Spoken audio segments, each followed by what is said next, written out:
Let's learn about Python data types. Data types can be classified into four subtypes. First is fundamental data types. These data types are core to the language. Every language has their own form of fundamental data types. They are built in, that means we do not have to declare them before using them. Second, we have classes. In classes, we create our own data types, custom to our needs. For example, if we are making a game, we need a player class which stores health, ammunition, inventory, and so on. This is where classes come in handy. We can create our own personalized data types. Third, third we have modules.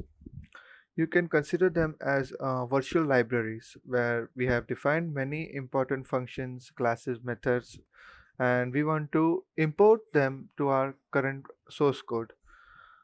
This is where modules come in play.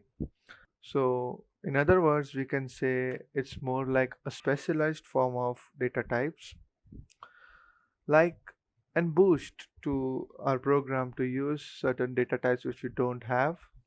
The fourth data type is none. It represents the idea of nothing, like zero in mathematics or void. You get the idea. It's basically nothing.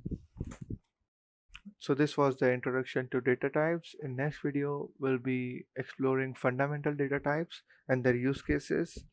If you want me to continue, be sure to hit like button and subscribe, and I'll see you in the next video.